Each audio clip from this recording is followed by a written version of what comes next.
Sales Wisdom Pod, episode 2 with Eric Nowoslawski. Got that Nailed one it. right? Yeah. Yes. We were talking about deliverability, which is a long word, and we're gonna talk about Clay's feature also today. But um, Eric, SMTP. Why are you straying away from SMTPs? Yeah. So before we started recording, we were kind of deep into a deliverability talk for the audience to get caught up. And we have tried SMTPs, and I have never tried a SendGrid SMTP, I'll be honest. But we've tried dedicated SMTPs, we've tried shared SMTPs, we've tried dedicated IPs for the SMTP, we've tried shared IPs for the SMTP, aged IPs, aged domains. Like we've tried a ton of different things to try to make it happen, and we just could never replicate the results that we were getting on a multi-domain, multi-inbox approach when comparing it to the SMTP approach. Okay. So potentially, things about it of setting it up that we don't, but we could never crack it. So we'll set up like, if they want to send 250 emails a day, we'll set up maybe about 5 domains, and we'll put on like 2 inboxes per each domain. And at max, we'll send 50 emails per day. But that math kind of shakes out to be over that, just because I don't want to be right up against that threshold every single day. If we could just spread out the love on the inboxes, that's how we do it. Yeah. It's just that to me it seems so tedious to set up like 1,000 mailbox and click and click and click. I mean, you have a supercomputer, so that helps with speed, but it must be pretty hardcore to set up like a bunch of domains. And well, I've been asking myself the same question, because probably 80% of cold outreach folks, they do it that way. And me, I've been familiar with SendGrid for quite a while. I've been using them for the past 10 years. And my thesis is quite simple. They've got the funding, they've got the expertise, they've got the nerdiness. That company was set up for the only reason was to get in the mailbox. Also, I think that Google will crack down, even and they've been cracking down the past 2 to 3 weeks, which is why ironically I got in the spam in the first place from using a Google Workspace account to set that whole thing up, but still analyzing the causes of that. And basically, for SendGrid, well, yes, like I have a bunch of accounts in there, so that pretty much helps. But it's easy as a couple of clicks on Apollo, which I guess is not the problem in your case. It's really like the results. But let me ask you this: like, what have you seen in terms of results difference from the Google Workspace setup vs SendGrid? Was it like 60% open rates vs 85%? Is it like this 25% gap you've been seeing that? No, yeah, it was on SMTPs. And so one thing is that I've kind of found that I wish there was hard and set rules with spam filters, but I found that spam filters are closer to like the Instagram algorithm than they are like a post office who's actually like sorting mail. And so we've had luck with SMTPs where we've had like a 45% open rate, and we were kind of good to go to keep going on that. And then there'd be some SMTPs that if we accidentally ran a bad campaign on, we would just plummet to like a 2% open rate very, very quickly, and we could never get it back. I can reliably launch on the Google Workspace setup. I can reliably launch definitely above a 50% open rate. And then I have some campaigns that are at 92% open rates right now, which, I mean, of course, you and I both know that 92% of these people aren't actually opening these emails, but it is a really great flag for, are you inboxing? And yeah, I've just seen way higher open rates when we do the Google Workspace method. And it was tedious, but we outsource it to somebody now who I can share that they set up all of our domains on Cloudflare. They set up all of the Google Workspace accounts. They set up a separate admin console for every single client. They put in the custom tracking for us. They do the DMARC setup for us, and they just run a script to make it all happen. So we've outsourced that on our side.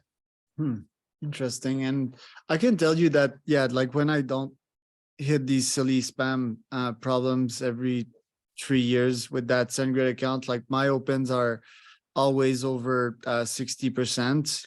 Yeah, I've never really had the interesting. 92% because And candidly, I've never tried SendGrid. So we were always trying not top shelf SMTPs, I guess. Yeah. So that could be the reason too, but I do find that to be very, very interesting. Yeah. Which is why like I'm always surprised that like people don't use it. But the thing with SendGrid is, yeah, if they're not happy with you, they can boot you out. It never happened to me, but yeah, and I know that they're capable of doing it. So like if they see that you're sending spam, which is obviously not your case, then yeah, you can get into hurdles with that. And it's kind of the missing piece of the puzzle with Apollo, in my opinion. All you have to do if you want to scale over 50K is buy more plans, you know. So quite powerful. And I almost tried Mailgun also. I'd Yeah, like to A/B test it and see like the difference between both. for sure. I find that to be so. And so if you were to go to like a SendGrid customer support person and say, I'm using this for cold email, they let you stay on. Yeah, they're integrated That's with very Apollo. interesting. Very, very interesting. Just that like if you send bullshit and like people report you as spam, which in my case never the case, yeah, it's, I mean, they can boot you out like if you send spam. So but yeah, it's pretty low risk, it's low cost as well. Me, if anything, I think that it's Google that is gonna like make a bunch of cold emailers like really uncomfortable, starting like 2 to 3 weeks ago. They're not now offering their own marketing, email marketing platform. The warm-up stuff will not work for long. And yeah, well, the thesis is that like if you send from Google to Google, you'll get higher opens, and majority of people are using Google. Um, and that's good, but yeah, like me, I had you know, I paid Google to on my charles@charlescormier.com domain. That's the one that got flagged. It got flagged by yet other Google users, and after that it was game over. Couldn't reach out to support. I mean, I'm gonna fish back that email because it's my main one, ironically, which is somewhat of a Yeah. bad move. Good move also because I have the Apollo integration in my Google Workspace mailbox. It made everything so much more easier. They Um, handle it all. Yeah. yeah, because yeah, it's kind of a CRM. I use Apollo as a CRM as well. I even use it as a newsletter, um, which is stuff we could get into. But yeah, today when I get into Clade, like one thing I've been banging my head against the wall, or not, because reality is I haven't spent much time doing it, is having GPT write emails for me. I've talked with a guy yesterday. What was his company called? Was it Lead Hype? Oh no, it was Hyperscale. GetHyperscale.com. Yep. Really interesting guy. And basically, yeah, he was showing me how like GPT could write emails. I've seen your videos on YouTube doing it. To me, like Clay, I don't know why, but I have problems just integrating my Apollo account. We could get into it like afterwards, but I see a lot of potential in Clay. So tell us like what's the potential with Clay? How can I have my emails written? Well, is it like as easy as exporting the CSV and importing it in Apollo, having custom tags in there? How can I integrate Clay with my existing Apollo tech stack? Yeah, absolutely. And I'm just pinged my team to see if there's any lists that need to get built. So maybe we could even do it live. But Okay. for those that don't know, Clay is simply a spreadsheet that fills itself. And so what we mean by that is you have a Google sheet and you have everyone's first name and last name and their website. And you're like, oh, if only I could just get those email addresses right next to these people. And that's what we give you the capability to do. You just plug in a new column that then runs a API integration, and then you get your data enrichment. If you had a list of websites and you're like, I wish I knew which CRM that they had installed on their website, you could just use our built with integration. And instead of getting your own built with account or paying for like the Salesforce list, the HubSpot list, and the Pipedrive list, now you can just run the API query and you don't need to be able to code. You don't need to be able to do any of those things. And so when it comes to outbound people, it's an amazing tool for building relevant lists, because now, like yesterday, I built a list where we scraped people's Glassdoor scores. And so when we reached out to them, I could go to the HR person and be like, hey, I looked up your Glassdoor score and it looks like you guys have an overall rating of 3.9. And the way we did that was we did a Google search and then we got the snippet that contained their score. And then I just segmented out the rating, and then now that's in line with every single company that we're reaching out to, and that became a custom variable in the campaign. So oftentimes I ask people, what's that manual research step that you want to find information for that you can't figure out how to get it automatically? Usually there's a way for us to figure out how to do it in Clay. The only time anybody's ever asked me something that I couldn't figure out the answer to was they asked, I want to sell to anybody who's selling on Google Meet. I was just like, yeah, I can't do that one. They don't install it on their website. They don't necessarily mention it in job descriptions. It's not a very easy one to get to. And so, so with that being said, that's a lot of the ways that, like a high level overview of Clay. Now, second part, how do you use AI in Clay? Well, let's take a step back. In my opinion, GPT-3 has three main use cases right now. The first one is to structure unstructured data. So with the Glassdoor rating thing, it so happened to say their overall rating is 3.8 out of 5 every single time. So all I needed to do was write a formula inside of Clay to just bring out anything that was after overall rating and before of, and then it just pulled me that number. Super, super easy. Let's say it wasn't like that and their rating was all over the place. Like it didn't say the same thing every time. And there was a 3.9 here and a 3.7 over there, and it was just completely all over the place. I could write a query against OpenAI and I could say, using this input, what is the rating of this company from the given text? And then tell it some other things like only return a numeric value to me, keep the answer only to the numeric value, don't give me any other results. And it'll pull out the 3.7, the 3.8, the 3.9, all of that different information out of there. So that's one, structuring unstructured data. Two is taking an input of data, synthesizing it, and then writing a custom line. And so what I mean by that is one of the low-hanging fruit for you to do, which we're seeing a lot of success on right now, is to take a company's LinkedIn company description and then say something like, hey, I was on your LinkedIn company page and it looks like you help, and then just let AI generate the text. And so then that prompt looks something like, complete my prompt using the input. The input is this, and then we frame the LinkedIn company description. And then we'll say like the output must be under 8 words, use specific keywords from the input, complete my prompt using my prefix, and then we give it the prefix, I was on your LinkedIn company page, because we don't want to let it run too wild.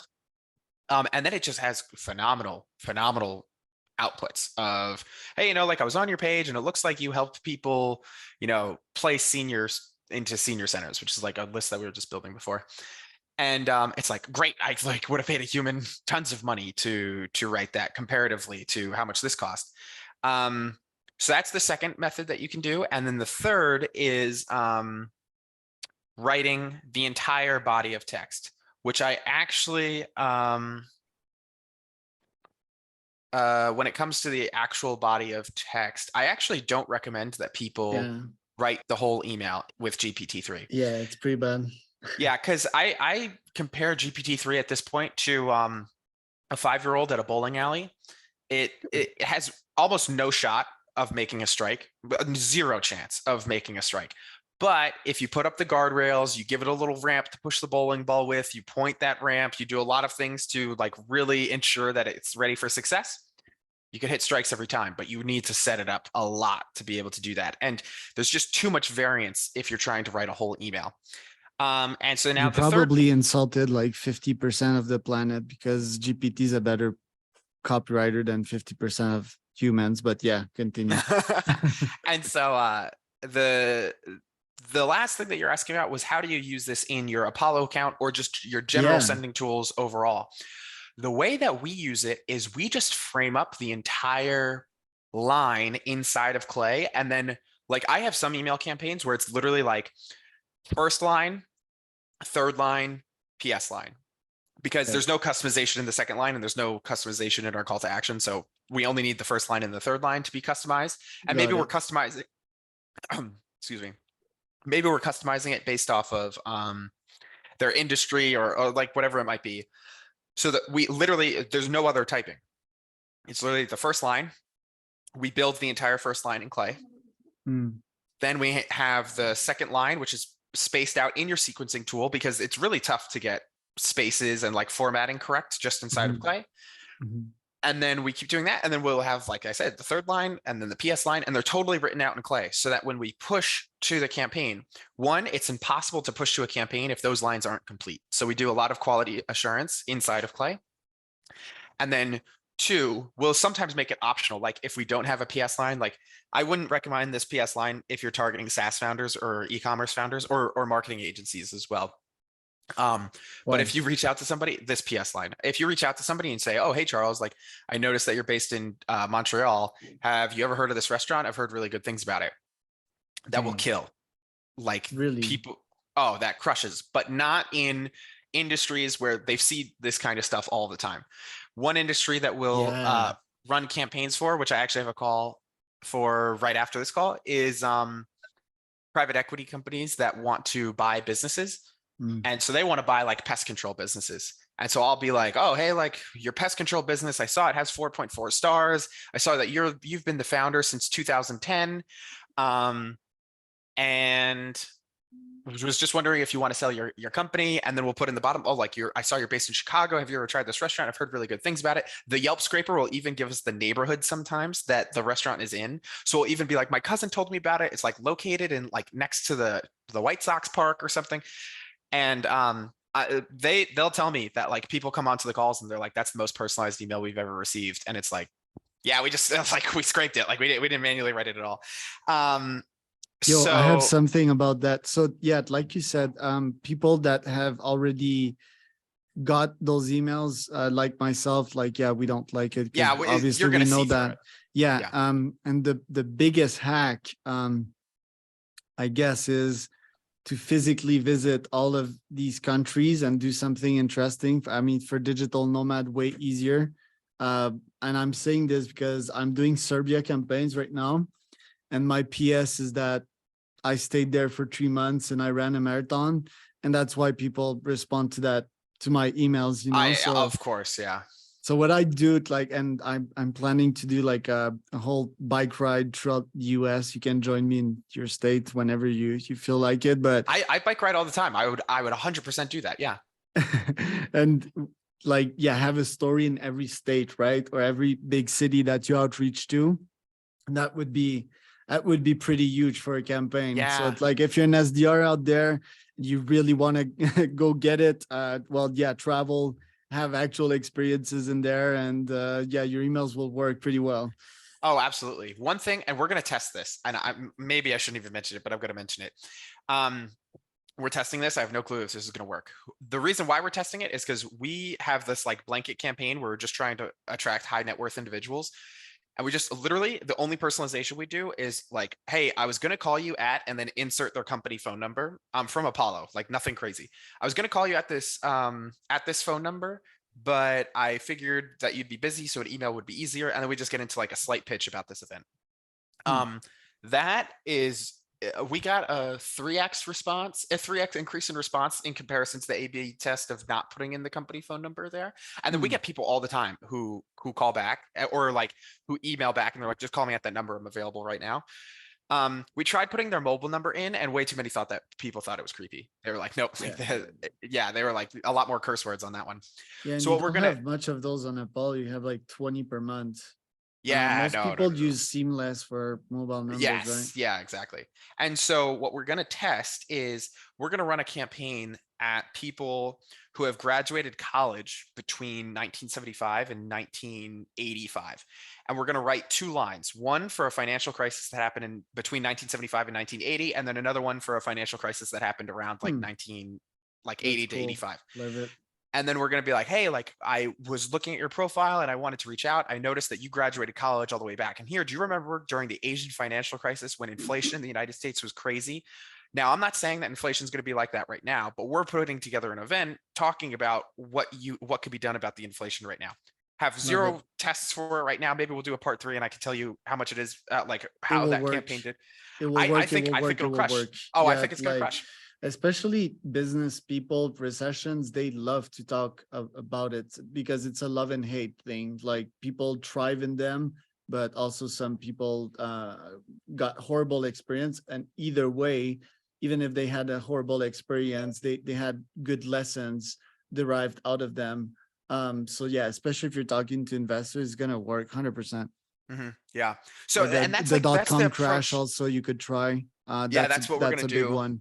Yep, yep. And so that's what we're always thinking about with our email campaigns is even if we're selling a commodity, like how one, the most important thing, I don't want anybody to take from this podcast that like, oh, Eric is just all about like fluffy personalization.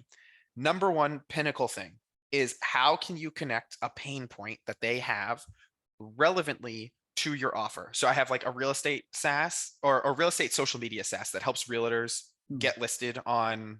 They have to manage like 8 different accounts to be able Hmm. to have a social media presence, right? Because it's like Zillow, LinkedIn, Instagram, all Yep. those things, and they manage all of them for them. And so we were running a campaign and we got like a 0.5% positive response rate, which on a mass campaign like this, I'll take that, like at least it's predictable and we can scale it. And then I was like, or let me try to automate a Google search. And I'm going to take the first 5 links from Google and I'm going to just Google their name and their company name and then write a little formula to be like, okay, is this a Facebook link? Is this an Instagram link? Is this a LinkedIn link? Like, is this a social media link that should be popping up number 5? Hmm. And then depending on if they have 0 of those links popping up, they get a different message. If they get 1, 2, or 3, they get a different message. If they get 4 or 5 popping up, they get a different message. And we went from a 0.5% positive response rate to a 2% positive response rate. So we like 4x'd our output just by like, and like I said, that's the most important thing you could do is like, here's your problem. I'm like, we can help solve it. I know you have this problem. And then we connect it all together because we're like, the tool literally is like you can organize all of your social media profiles so that they're all going to pop up when And your that was prospects on search. Clay. I did that in Clay. Yeah. Okay. How do you get those ideas? First, well, for your clients, I'm guessing you outreach to them first, you get on a consultation call, and then you write up like 5 campaigns ideas. And then how do you do it for So, your own campaigns? How do you get these ideas? okay. And since I only have 3 minutes, like I'll take that. So I tell my clients, I'm like, I kind of pull an Eminem with them. I'll have to admit, like, I even tell them up front, I am like, look, you do not hire me if you want the best copywriter in the world, but I will get inboxes delivered and I will get you a list that you have never seen created before. Like, I am Yeah. your data nerd. I am not your like copywriting artist. And all of them are like, all right, that's cool. And so I tell them, I'm like, all right, who do you want to target? And then literally there's 3 steps in our onboarding call. It's like, what's the list you want to build? What's the message that you want to send? And now let's talk about the list again, because you gave me insights into the list that you want to build Yeah. that now we're going to put on top of it. And I tell them, like, if you were to manually research an account and this thing were true about the account, what would make you say like, yes, I want to reach out to those people? And then we take those insights and like, all right, let's just scrape for that data and we'll get it. It's most of the time we can get it in Clay, but we have subscriptions to like over 20 databases to get this stuff. Okay. When I come up with ideas for our own campaigns, most of the time I have two types of campaigns that I run. Either there's something happening in the macroeconomic environment where like, and so for anybody on this like podcast right now, and even for you too, like one thing that's crushing it for us right now is it like we're just straight up reaching out to people and like, hey, I'm not sure if you've seen all the chatter about ChatGPT, but we're figuring out ways to use AI in our sales process. Do you want to see how we're leveraging artificial intelligence in our sales process? And it's such a buzzword right now that we're getting so many people who are pinging about it, and they're, oh yeah, sure, like, and usually we'll do like video outreaches too, so that one, we can kind of qualify them a little bit and see how interested they are in taking a call, and not just like pushing for a call immediately, but it takes more friction to get them onto the call. Hmm. Then the other type of campaign that we run is if I just have like an outsized success for one of my customers, I literally just go to other people and I'm like, look, we're crushing it right now doing this. They're in this silo. I saw you're not in this silo, but you're in the same industry. Like, and that's the call that I have right after this is like, I got one of my customers 36 leads in a week, and I'm going to have another call with somebody who looks just like them, who wants to target different customers.